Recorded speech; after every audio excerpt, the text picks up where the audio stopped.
Halo, jumpa lagi dengan saya Meiman di Gracia Community Online Experience kita hari ini.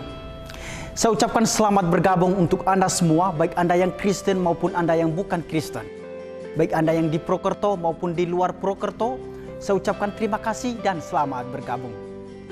Teman-teman semua, pada online experience hari ini, kita akan menyanyikan satu lagu serta firman Tuhan yang akan kita simak bersama. Rekan saya Betty and GCC Band akan menyanyikan sebuah lagu untuk kita semua. Dan setelah rekan saya Betty and GCC Band menyanyikan sebuah lagu, kita akan bersama mendengarkan kebenaran firman Tuhan yang akan disampaikan oleh Bapak Pendeta Santos dengan tema Welcome Home. Rumah kita apapun itu, baik besar ataupun kecil, mewah ataupun sederhana, itu rumah kita, istana kita di mana kita bernaung dan berlindung. Welcome Home. Apa yang dimaksud dengan tema ini? Sebentar Bapak Pendeta Santos akan mengupas untuk kita semua. Dan untuk teman-teman semua, di mana hari ini kita sudah memasuki bulan yang baru, yaitu bulan Agustus. Marilah tetap semangat dan berjuang untuk hidup yang semakin lebih baik dan lebih dekat dengan Tuhan kita Yesus Kristus. Mari kita akan segera bergabung di online experience kita hari ini. Dan untuk informasi dan khotbah dan pujian hari ini adalah rekaman ibadah minggu lalu. Jadi teman-teman semua jangan kemana-mana, tetap stay di channel ini. God bless you.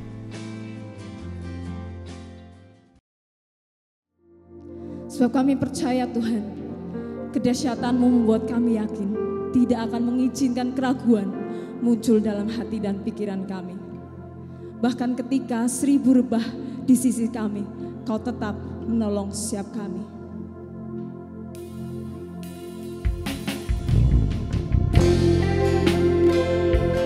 Terima kasih.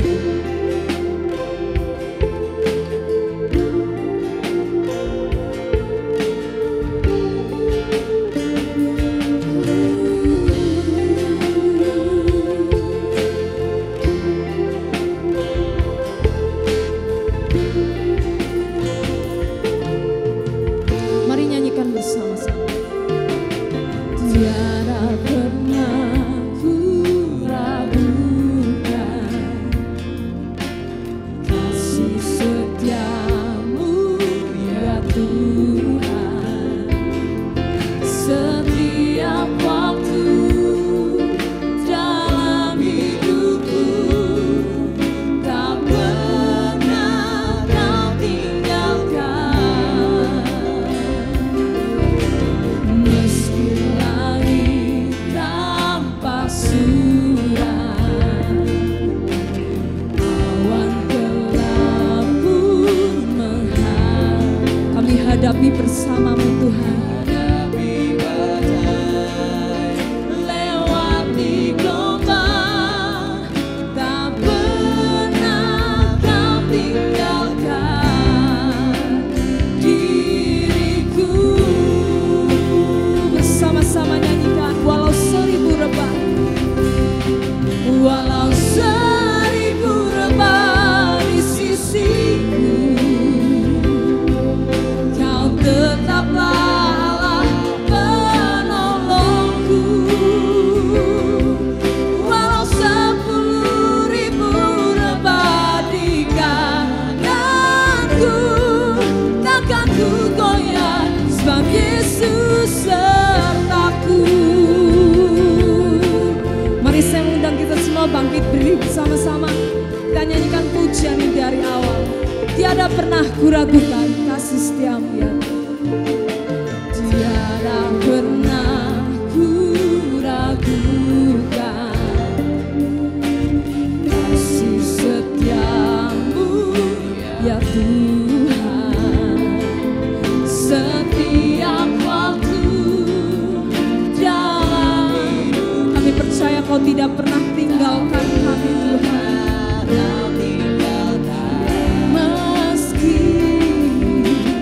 Meski langit tampak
percaya Tuhan, kejadian dalam hidup kami dahsyat dan ajaib karena perbuatan-Mu Tuhan.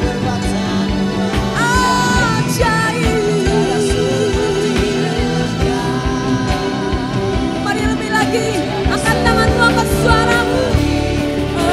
Engkau, sebab Kau besar, perbuatan-Mu ajaib, tiada seperti Engkau. Ini iman kami Tuhan. Sebab Kau besar, sungguh ajaib perbuatan-Mu. Tiada seperti Engkau. Oh, sebab Kau besar, perbuatan-Mu ajaib, tiada seperti Engkau. Tiada seperti Engkau. Sebab Kau besar, perbuatan-Mu ajaib, tiada seperti Engkau. Tiada seperti Engkau. Tiada seperti Engkau. Kami nyatakan Tuhan, tiada seperti Engkau.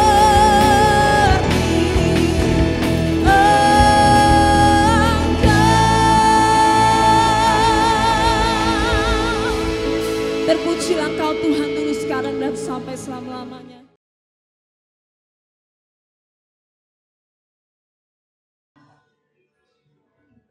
Selamat pagi Bapak Ibu semua. Semuanya sehat dan baik-baik saja. Ya. Berikan senyuman kepada seorang di samping Bapak Ibu. Ya. Kita menyambut dengan welcome home. Ya. Jadi dengan penuh sukacita, dengan ramah, ya kita berikan senyuman sehingga menjadi suasana yang hangat dan menyenangkan bagi kita untuk beribadah pada pagi hari ini. Karena gereja ini adalah untuk kita bertumbuh bersama untuk menikmati anugerah Tuhan dalam setiap hidup kita.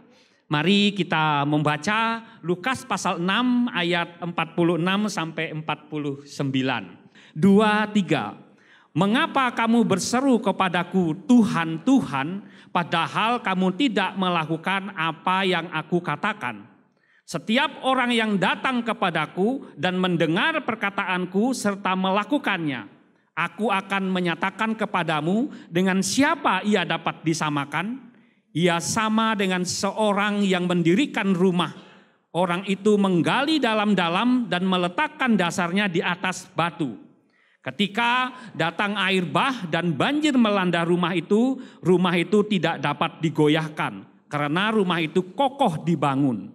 Akan tetapi barang siapa mendengar perkataanku tapi tidak melakukannya, ia sama dengan seorang yang mendirikan rumah di atas tanah tanpa dasar. Ketika banjir melandanya, rumah itu segera roboh dan hebatlah kerusakannya. Amin. Suasana rumah itu dirindukan oleh semua orang. Karena rumah itu tempat yang asik, juga unik. Ya. Nah, banyak hal yang unik terjadi di rumah. Jadi sekarang anak saya tuh Leel itu sedang PKL di Solo. Ya. Jadi ia tinggal di kos, yang nama di kos, jauh juga pas di kos. Nah, karena ia tinggal di kos, yang satu-satu kan dirindukan adalah pulang ke rumah, ya kan. Nah, kalau bisa mungkin setiap minggu setelah Jumat dia akan telepon, Pak, kira-kira bisa pulang nggak? Ya, senang sih kalau pulang, tapi kan banyak hal yang harus dipikirkan, ya. Jadi memang suasana rumah itu selalu kita dambakan dan inginkan, ya. Nah, Bapak Ibu, filosofi rumah bagi sebagian orang adalah tempat di mana jiwanya itu merasa nyaman dan tempat di mana seorang itu merasa dicintai apa adanya, kan di rumah. Di rumahlah kita merasa nyaman dan kita dicintai, diterima dengan apa adanya, bukan di tempat lain tapi di rumah. Karena itu rumah memang hal yang sangat-sangat penting dalam setiap hidup kita. Jadi di rumah adalah tempat di mana orang tuh merasa aman, setiap orang bisa menerima kekurangan, kerentanannya, tapi juga tempat untuk menemukan nilai diri yang baik. Nah, ada orang yang menulis begini, sejauh apapun orang melangkah, ia akan pulang ke rumah. Ya, ini tulisannya hebat banget, puisi. Dan memang kenyataannya kan, sejauh apapun kita pergi pasti pulang ke rumah. Jadi memang suasana rumah itu, waduh, sangat kita harapkan. Nah, karena rumah itu tempat yang nyaman bagi hidup. Jadi rumah merupakan tempat cerita hidup kita dimulai.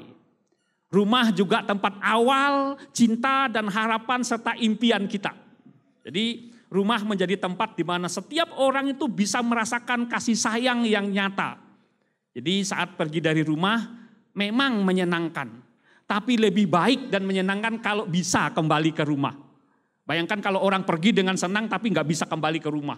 Waduh, itu sangat-sangat menyedihkan, ya kan? Karena memang bisa pergi, tapi yang lebih enak dan lebih bagus kalau kita bisa kembali ke rumah. Jadi rumah itu memang idaman bagi semua orang. Nah, rumah yang kita inginkan adalah rumah yang penuh dengan cinta dan kasih sayang. Karena itu judul khotbah hari ini Welcome Home. Jadi kita menyambut dengan hal yang baik. Tapi untuk rumah yang baik dan menyenangkan itu tidak terjadi begitu saja. Terpengaruh dengan bagaimana bangunannya. Kokoh apa enggak, bagus apa enggak, kuat apa enggak, itu kan mempengaruhi. Jadi rumah ada hal yang penting yang perlu dimiliki. Jadi rumah identik dengan sebuah tempat tinggal. Rumah juga berarti zona nyaman di mana seorang itu bisa berkembang, bisa bertumbuh dan menjadi pribadi, menjadi dirinya sendiri dan memberikan kreativitas untuk memberkati banyak orang. Jadi supaya menjadi pribadi yang sesuai dengan citranya Tuhan. Nah, jadi Bapak Ibu, sehebat apapun, semegah apapun rumah di dunia ini, ternyata tidak ada rumah yang sempurna. Ya kan? Sehebat apapun, semegah apapun rumah di dunia ini, tidak ada rumah yang sempurna.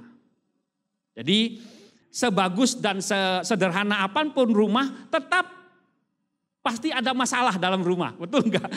Selalu ada masalah dalam rumah. Karena itu tidak sempurna. Nah, jadi punya rumah atau tidak punya rumah, itu tidak menghindarkan seseorang dari punya masalah.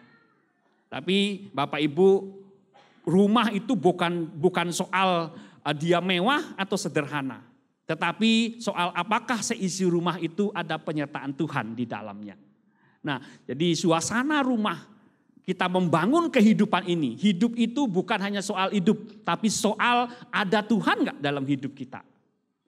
Nah, perikop yang kita baca dari Lukas pasal 6 ayat 46 sampai 49 ini adalah berisi tentang Tuhan Yesus menyampaikan satu perumpamaan tentang hidup, dasar hidup yang bagus, yaitu dengan perumpamaan dasar kita membangun rumah. Dasar yang pertama itu orang yang dengar, kemudian lakukan, itu seperti orang yang membangun rumah yang ada pondasinya. Pondasinya juga bukan asal-asalan. Saya dulu waktu kuliah di STT pertama kali namanya PAP. Nah, waktu membangun aula besar itu, nah kami itu kuliahnya cuman jam 8 sampai jam 11. Kemudian dari jam 2 sampai sore itu kita diajak untuk menggali pondasinya. Ya, jadi ngerti menggali pondasi itu waduh perlu benar sungguh-sungguh supaya bangunan itu berdiri dengan kokoh. Nah, perumpamaan ini Tuhan Yesus katakan orang yang membangun hidupnya yaitu dengan menggali dengan sungguh-sungguh, nanti ketemu batu yang keras, mulai baru diletakkanlah pondasinya. Nah, tapi yang kedua, orang yang membangun rumah dengar tapi enggak melakukan. Seperti rumah yang tanpa pondasi. Nah, Bapak Ibu, kalau rumah yang punya pondasi pasti bagus, kuat. Tapi kalau enggak punya pondasi, bisa megah sih, bisa bagus sih. Tapi kita enggak berani menjamin apakah rumah itu bagus apa tidak. Nah, konteks Lukas pasal 6 ini adalah serangkaian ajaran Tuhan Yesus untuk para muridnya. Sebetulnya untuk para muridnya. Tapi banyak orang juga yang dengar. Jadi konteksnya adalah Tuhan Yesus memilih ke-12 muridnya. Ia mengajarkan agar para muridnya mendengar dan melakukan apa yang dia ajarkan. Jadi sebetulnya konteks dari Lukas pasal 6 itu sama dengan seperti Matius pasal 5 sampai pasal 7, yaitu khotbah di bukit. Nah, cuman di Lukas ini adalah Tuhan Yesus mengajarkan kepada para murid-muridnya. Jadi Yesus pada saat itu sedang viral. Jadi pokoknya guru terkenal deh, hebat deh, pengkhotbah yang hebat. Mungkin kayak saya pagi ini, tapi jauh deh, ya kan? Ya kan? Nah, tapi Yesus pada waktu itu waduh viral banget, ya. Jadi dia bukan hanya mengajar saja dan mengajarnya penuh kuasa. Dia bisa melakukan mujizat dan banyak hal, orang banyak yang datang kepadanya untuk hidupnya diubahkan. Kalau saya mungkin khotbahnya bukan mengubah orang lain, mungkin bisa juga menjadi jengkel. Ini khotbahnya apa sih gitu? Itu hebatnya Yesus ketimbang saya, ya kan? Memang Yesus itu luar biasa. Nah, tapi ya sama viralnya juga pada hari ini ya. Jadi Yesus memang hebat. Dia bukan hanya mengajar, dia juga menyembuhkan orang lumpuh, membuat orang buta melihat. Orang kusta yang sakit kulit, mau sakit pano, sakit apapun ya datang pada Yesus pada waktu itu bisa sembuh. Memang Yesus itu luar biasa, memulihkan setiap kehidupan setiap orang.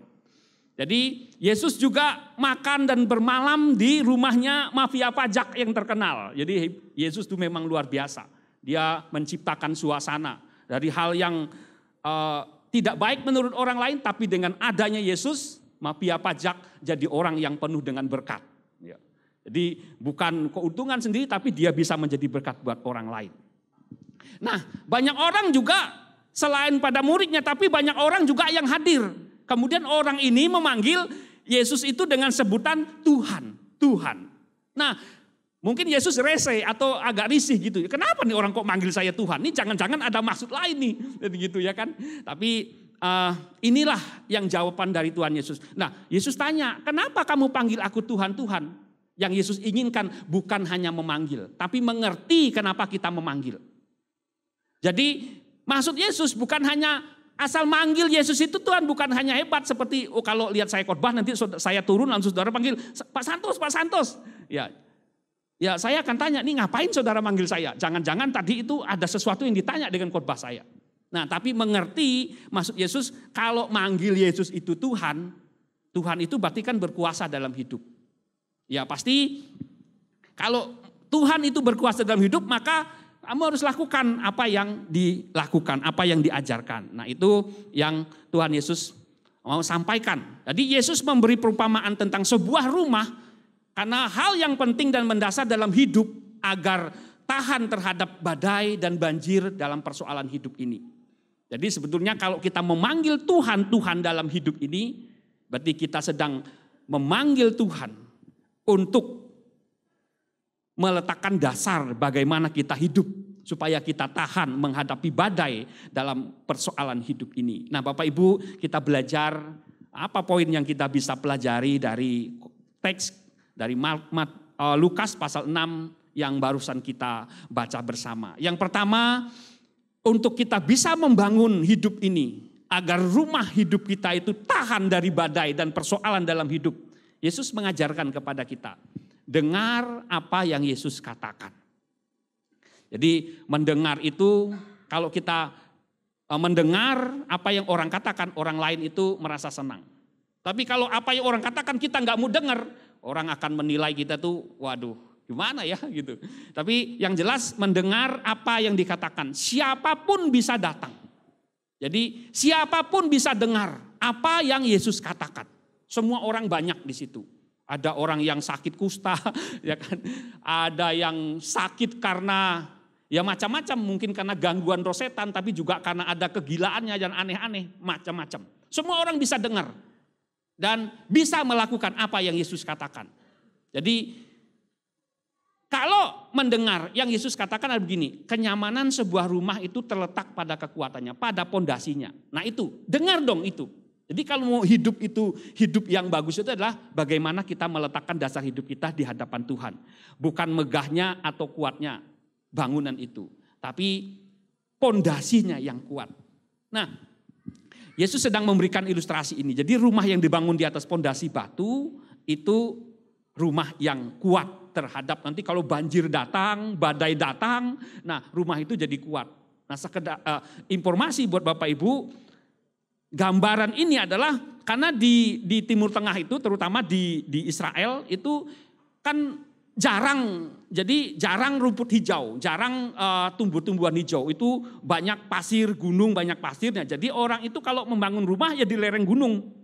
Nah, jadi biasanya air kalau habis hujan, yang namanya nggak ada pohon, nggak ada rumput, pasti banjirnya itu akan datang dari atas gunung itu menerpa ke lereng gunung. Nah makanya kalau rumahnya itu dibangun tanpa pondasi yang kuat, ya banjir bandang dari atas gunung itu segera turun, ya pastilah hanyut rumahnya. Tapi kalau rumah itu digali dalam-dalam di atas pondasi batu, walaupun banjirnya datang begitu hebat, maka rumah itu tetap bertahan dengan bagus. Nah jadi menurut Yesus adalah datang, dengar, dan melakukan itu rumah dengan pondasi yang kuat karena digali di atas batu. Nah, tapi kalau datang dengar kurang melakukan, ya, jangan kurang lagi bahkan tidak melakukan, itu seperti rumah tanpa pondasi. Jadi apa sih artinya itu memiliki dasar yang kuat? Jadi apa artinya kita memiliki dasar yang kuat? Agar menjadi kuat menghadapi tekanan. Jadi badai yang gelombang dan kehidupan. Kenapa kita harus kuat? Kenapa perlu memiliki pondasi yang kuat? Jadi agar kuat menghadapi badai dan gelombang kehidupan ini. Jadi kuat itu bukan ditentukan oleh bentuk fisik, tetapi ditentukan dengan kuatnya kita menghadapi tantangan hidup. Pak Doni mungkin ototnya lebih besar dari saya. Tapi bukan masalah ototnya lebih besar, itu orang kuat. Adalah kuat atau tidaknya dia menghadapi tantangan kehidupan ini. Jadi Pak Doni itu memang hebat, dia orang kuat memang dia ya. Nah, jadi kuat hidup ini bukan ditentukan oleh fisik kita, tapi ditentukan oleh kuatnya kita menghadapi tantangan hidup. Kuat itu jadi perlu kita membangun hidup di atas dasar yang kuat. Sangat berguna saat seorang itu membangun kehidupan di dalam Allah, yaitu memiliki relasi dengan Tuhan. Dengar dan lakukan apa yang Yesus ajarkan. Karena Allah itu adalah sumber dan dasar kehidupan kita. Jadi apa artinya kita menggali dan menyebut nama Tuhan? Jadi dengan kalau kita menyebut nama Tuhan, kita harus datang dan dengarkan apa yang Yesus ajarkan. Dengan cara mentaati apa yang diperintahkan. Mentaat itu wajib Bapak Ibu. Ya. Jadi perintah itu harus wajib kita lakukan. Apa yang perlu kita, apa yang Tuhan Yesus perintahkan pada kita? Mengasihi, bermurah hati, jangan menghakimi, berbuat baiklah. Itu perintah wajib Bapak Ibu. Perintah itu wajib dilakukan. Pak Niko ini adalah rekan kerja saya di STT Soteria. Maka kalau saya perintahkan dia, wajib nggak kira-kira dia lakukan? Wajib. Sekarang Pak Niko maju ke sini. Ya. Bukan Pak Niko Wijaya, tapi Niko Nikolaus. Kalau Pak Niko nanti saya undang. Kalau undangan itu boleh datang, boleh tidak. Tapi ini wajib. Sekarang, ayo jangan lama-lama. Karena ini perintah. Oke, jadi ini perintah wajib dilakukan. Perintah saya, buka dompetmu. Ya kan? Tunjukkan kepada saya. Ini ada uang 50.000. Karena saya perintahkan sekarang kamu kasih sama anak saya namanya Oho.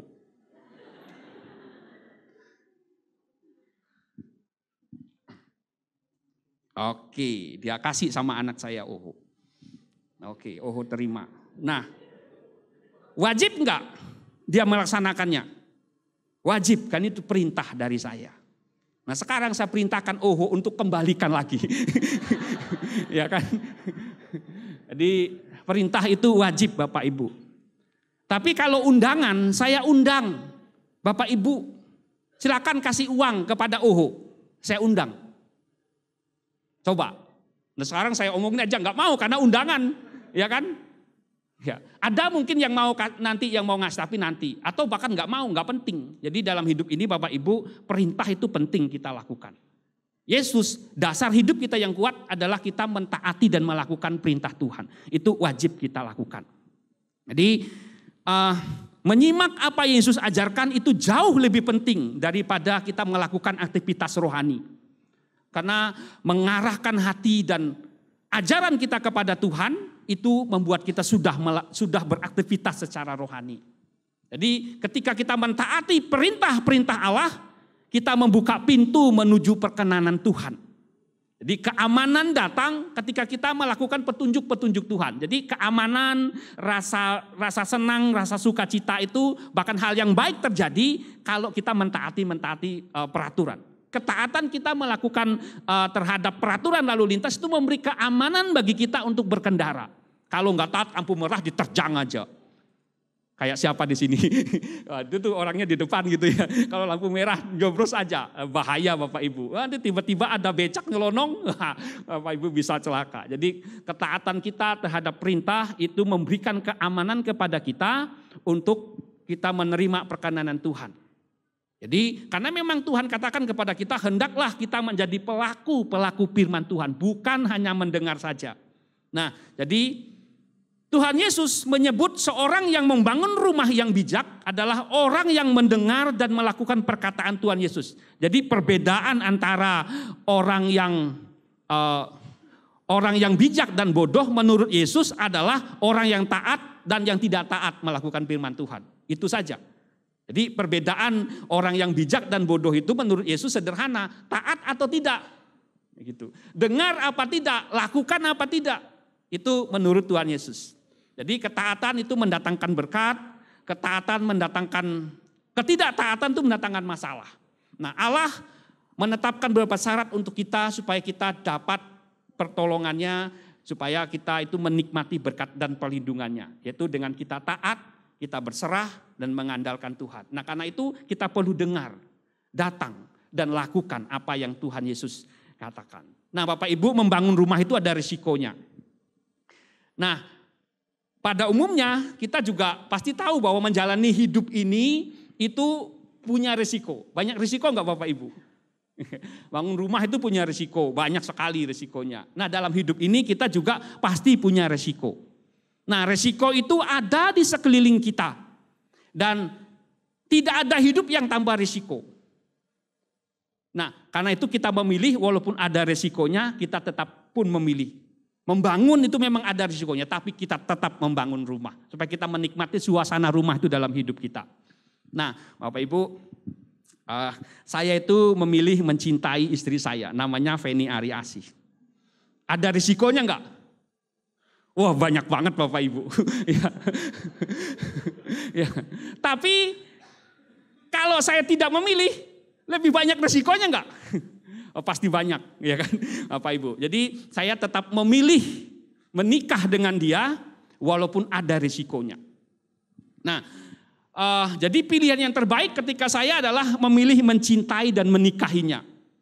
Dan saya mendapat serta mengalami yang banyak yang baik dalam hidup ini. Kami jadi lebih makmur. Ya. Makmur dalam arti ya lihatlah Bapak Ibu ya. Jadi dulu waktu foto kami menikah itu kok ada ya orang selansing ini ya gitu ya. Waduh, saya bangga juga. Saya juga begitu. Tapi setelah sekian tahun hampir berapa tahun ini loh. Apa benar sih gitu ya. Jadi lebih makmur ya, dan yang lainnya juga akan diusahakan supaya lebih makmur lagi ya, karena usaha dan disertai oleh Tuhan itu menghasilkan berkat dalam hidup kita ya. Jadi membangun rumah itu ada risiko, apapun risikonya kita tetap mengambil pilihan supaya kita membangunnya di dalam Tuhan Yesus. Karena Tuhan Yesus adalah dasar yang membuat hidup kita bisa kuat, bisa berhasil. Jadi Bapak Ibu, memang pilihan untuk taat itu tidak menjamin hidup ini lebih mudah. Ya, tidak. Tapi ketika kita memilih untuk taat, jaminannya adalah kita disertai dan ditolong oleh Tuhan. Karena Tuhan beserta dengan kita. Orang benar tidak terhindar dari semua masalah. Ia juga memiliki masalah. Namun Tuhan menolongnya dalam setiap kehidupan ini. Orang benar kan katanya jatuh juga. Bukan gak pernah jatuh. Kan orang benar bisa jatuh sampai 7 kali.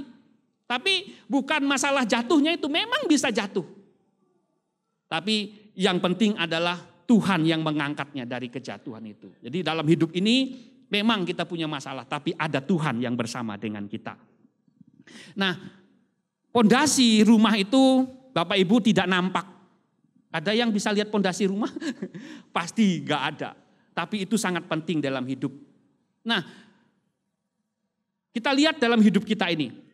Apa sih pondasi kita? Itu iman Bapak Ibu. Pondasi hidup kita itu iman. Iman itu kelihatan? Enggak Bapak Ibu. Ya. Jadi iman itu tidak nampak. Iman itu bisa tumbuh karena kita mendengarkan firman Tuhan. Tapi Yesus mengajarkan kita supaya kita naik level satu lagi, yaitu bukan hanya mendengar, tapi perlu lakukan. Ini yang diterapkan oleh Yakobus, bahwa iman itu baru berfungsi, baru berguna kalau iman itu ditambah dengan melakukannya, dengan perbuatan. Baru iman itu jadi hidup, baru iman itu jadi berguna. Jadi Bapak Ibu, rumah itu akan penting kalau kita membangunnya jadi lebih baik. Kita isi dengan hal-hal yang baik. Kita isi dengan hal-hal yang berguna. Sehingga kita bisa menjadi orang yang berbahagia. Nah, apa yang sedang kita bangun dalam hidup ini Bapak Ibu? Apa yang sedang kita bangun? Apakah kita sedang membangun rumah, membangun hidup anak-anak kita? Ketika anak-anak kita dibully di sekolah, apa yang kita ajarkan kepada mereka? Untuk mereka kuat bertahan hidup. Ketika sedang menghadapi masa remajanya atau masa pekerjaannya, apa yang kita bangun kepada anak-anak kita untuk mereka bekerja lebih bagus, untuk menjadi berkat dimanapun mereka berada. Apakah kita hanya mendoakan saja? Tidak. Kita perlu memberi teladan dan contoh. Jadi ketika kita membangun anak-anak kita, bagaimana mereka itu hidup menghadapi kerapuhan ini, tapi juga mereka sadar mereka adalah gambar dan rupa Tuhan yang bisa berkompetisi dalam hidup ini. Ada Tuhan yang menyertai mereka. Hidup ini memang sulit, tapi kesulitan bersama dengan Tuhan akan membuat hidup kita itu jadi berkualitas. Itu yang perlu kita bangun dalam diri anak-anak kita. Kemudian, apa artinya dasar hidup yang benar menurut Yesus? Jadi manusia itu kan hidup bukan dari roti saja, tapi dia hidup dari firman Tuhan yang keluar dari mulut Allah. Hidup berarti memiliki relasi dengan Tuhan. Nah, relasi dengan Tuhan itu membuat kita menikmati segala berkat Tuhan. Tapi ketika kita tidak memiliki relasi dengan Tuhan, maka dosa itu sering dilakukan. Ya. Jadi kalau kita punya relasi dengan Tuhan, kita menikmati berkat Tuhan. Tapi luar jauh dari Tuhan, maka kemungkinan dosa yang akan menyertai dan atau yang kita lakukan. Jadi membangun kehidupan di atas dasar yang kuat berarti kita memiliki relasi dengan Tuhan. Apakah kita sedang membangun rumah tangga dengan pasangan kita? Apa yang kamu mau bangun? Ya, jadi apa yang kita pikirkan terhadap teman pewaris kerajaan Allah ini? Bagaimana kita membangunnya? Atau kita sedang membangun relasi dengan orang? Apakah kita perlu percaya kepadanya? Sedang membangun bodi tubuh yang kuat? Ya, kalau sedang membangun goal kita adalah memberi tubuh yang sehat, yang kuat, maka kita juga harus perlu menjaga tubuh ini.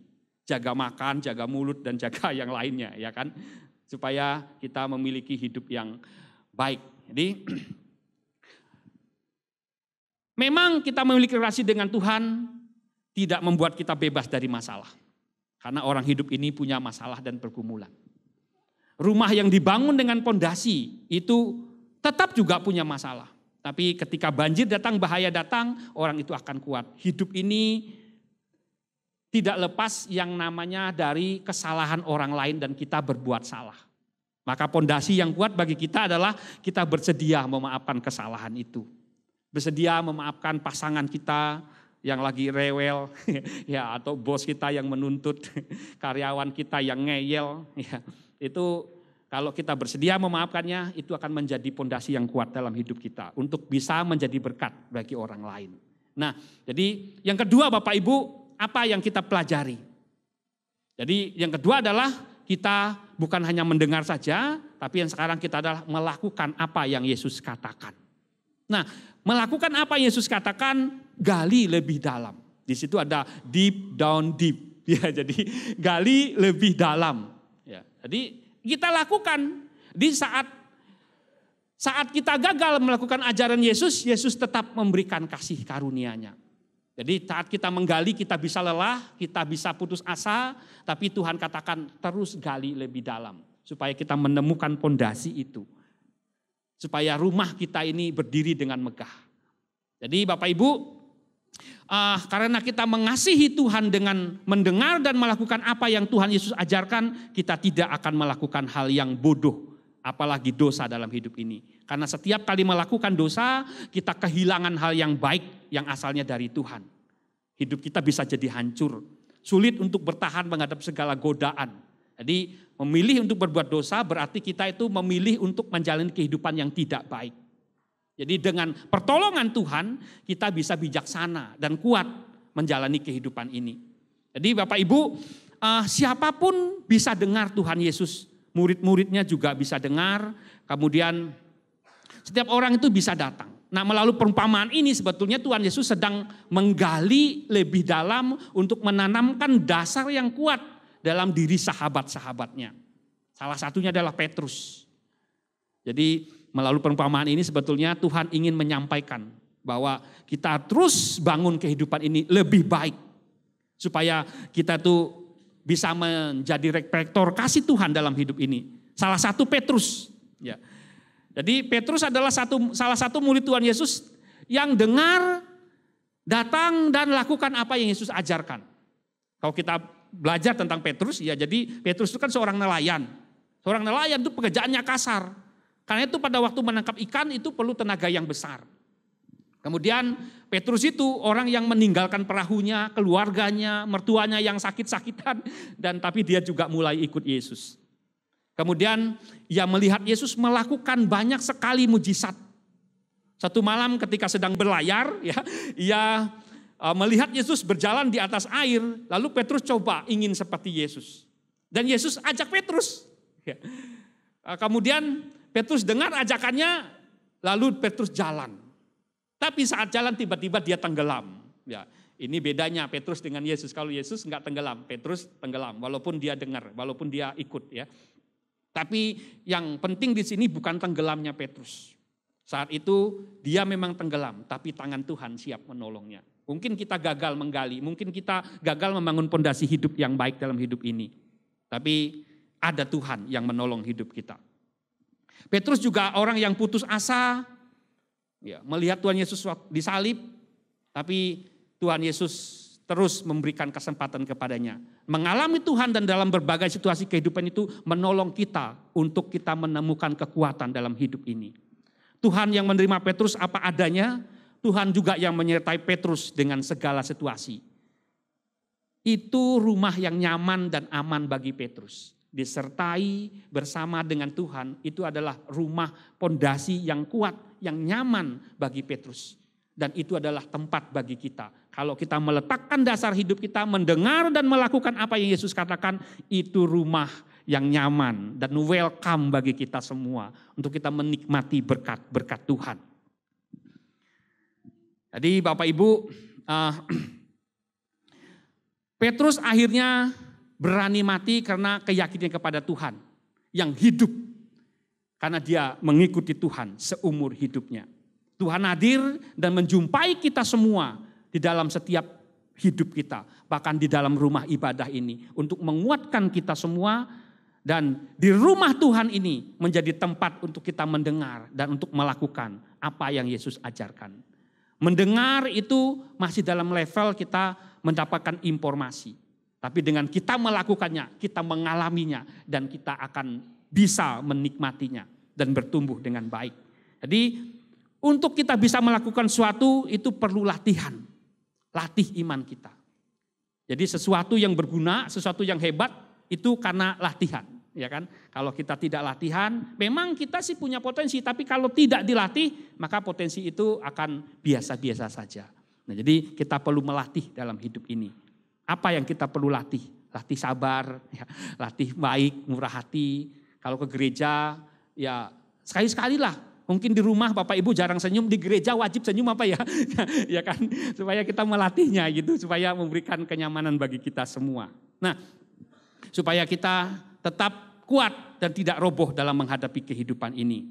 Nah, apa yang perlu kita lakukan sepekan ini Bapak Ibu? Ya, jadi kalau kita sudah dengar renungan apa yang perlu kita lakukan bagi yang Kristen, Bapak Ibu, bagi yang Kristen, coba lakukan apa satu ajaran Yesus kepada satu orang di lingkungan kita. Mungkin ajaran Yesus berikan perhatian, misalnya kasihi. Pertama ya pasanganmu, ya kan? Sebab yang saling menjengkelkan kita kan pasangan, ya kan? Nah, jadi ya lakukan salah satunya adalah mengasihi. Ya, ini wajib karena perintah bagi kita semua. Mungkin salah satu, mungkin ada yang lain. Apa saja banyak perintah Yesus. Jadi kita lakukan kepada salah satu orang yang kita lakukan. Ini bagi yang Kristen. Bagi yang bukan Kristen, jangan ragu, jangan takut untuk datang dan dengarkan apa yang Yesus ajarkan. Bahkan coba lakukan apa yang Yesus ajarkan tanpa menjadi orang Kristen. Gak usah harus jadi orang Kristen, tapi lakukan saja. Ketemu orang, sapa, ketemu orang kalau memang punya uang untuk memberkati orang, untuk memenuhi kehidupannya, karena memang dia perlu, ya kasih. Itu salah satu kita melakukannya, bermurah hati kepada semua orang. Karena bermurah hati itu bukan hanya untuk orang Kristen, tapi itu adalah umum, karena semua adalah orang ini ciptaan Tuhan. Siapapun ciptaan Tuhan itu wajib memberikan yang baik untuk menjadi berkat, menyampaikan berkat Tuhan kepada semua orang. Jadi Bapak Ibu, baik yang Kristen maupun yang bukan Kristen, saat kita mendengar dan melakukan ajaran Yesus, Yesus bilang kalau kita melakukannya kita sama seperti orang yang sedang membangun rumah dengan pondasi yang kuat. Jadi dalam hidup ini kadangkala kondisinya seperti rumah yang tanpa pondasi. Mudah mengalami rasa kecewa, bahkan khawatir, banyak mengalami kegagalan dan kesulitan. Kita sulit mengasihi, bahkan sulit minta maaf, ya kan? Nah, jadi kita maunya terima maaf aja, tapi minta maaf itu sulit. Nah, jadi seperti rumah yang tanpa pondasi, itu keadaan kita. Tapi hari ini Tuhan mau ajak kita dengar, datang dan lakukan apa yang Yesus katakan. Jadi kita kuat, kita tidak kecewa lagi. Kita mau mulai mengasihi dan mulai minta maaf. Yesus tetap mengasihi dan memberikan anugerahnya kepada orang gagal. Orang yang hidupnya seperti rumah yang rapuh, yang tanpa pondasi. Ada Yesus yang menolong setiap orang yang mau datang kepadanya. Berserah, datang, dan dengarkan serta lakukan melalui ajaran Tuhan Yesus dan Roh Kudus yang memampukan kita, membantu kita untuk membangun pondasi hidup yang kokoh, untuk memulihkan persepsi kita yang salah, diri kita yang salah, untuk menjadi pribadi yang lebih baik, serta menjadi berkat bagi sesama kita, dan memuliakan nama Tuhan. Kita berdoa dan menyerahkan hidup kepada Tuhan, untuk kita memilih yang terbaik. Jadi Bapak Ibu, datang, dengar, dan lakukan apa yang Yesus katakan. Itu pondasi kehidupan kita yang kuat. Rumah yang berdiri dengan pondasi yang kuat, diisi dengan hal-hal yang bagus, maka itu menjadi welcome home bagi kita semua. Ya, suasana yang menyenangkan yang kita harapkan. Tuhan memberkati kita semua. Bapak Ibu, mari kita bangkit berdiri bersama-sama. Kita akan mengakhiri ibadah kita pada pagi hari ini dengan datang, dengar, dan lakukan apa yang Tuhan Yesus katakan bagi kita. Mari kita berdoa. Tuhan, kami bersyukur atas kasih dan anugerah-Mu yang selalu menuntun dan menyertai hidup kami. Agar kami selalu percaya kepada Tuhan yang menjadi sumber kehidupan ini. Tuhan baik, Tuhan mengasihi kami, dan ajaran Tuhan itu membangun pondasi yang kuat bagi kami. Tuhan, tolong kami semua agar dalam hidup ini kami membangun pondasi kehidupan yang kuat dengan terus datang, dengar, dan lakukan apa yang Tuhan Yesus ajarkan.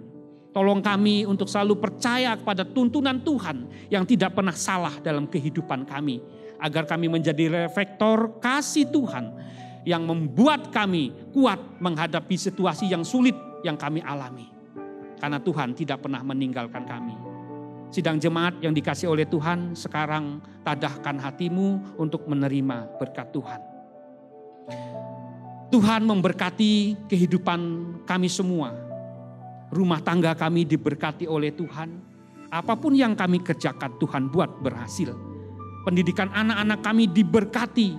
Pelayanan yang kami lakukan hari ini Tuhan berkati. Gembala sidang kami pun yang tidak ada bersama-sama dengan kami melayani tempat lain, Tuhan berkati. Pasangan kami, orang tua kami, anak-anak kami diberkati oleh Tuhan. Semua persembahan yang telah dan akan kami berikan, Tuhan berkati untuk membangun gereja ini untuk menjadi berkat bagi lingkungan kami. Tuhan kiranya melindungi dan memberkati engkau. Tuhan menyinari engkau dengan wajahnya dan memberi engkau kasih karunia. Tuhan menghadapkan wajahnya kepadamu dan memberi engkau damai sejahtera. Berkat dari Allah Bapa, kasih sayang dari Tuhan Yesus Kristus, serta persekutuan Roh Kudus menyertai dan memberkati kita sekalian. Mulai saat ini sampai selama-lamanya. Dalam nama Tuhan Yesus Kristus, Juru Selamat kami sudah berdoa. Amin.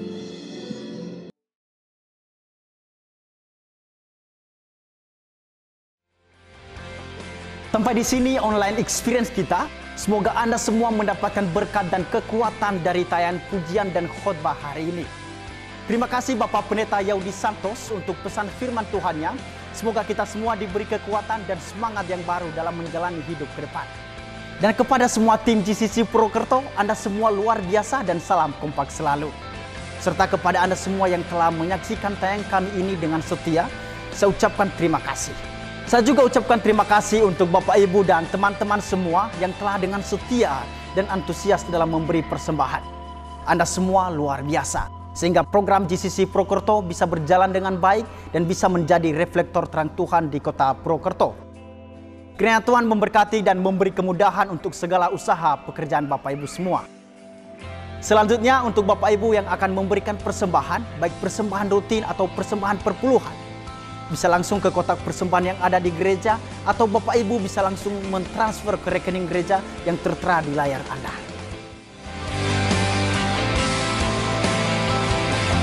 Saya Meman, sampai jumpa di online experience kita Jumat depan. Tuhan Yesus memberkati.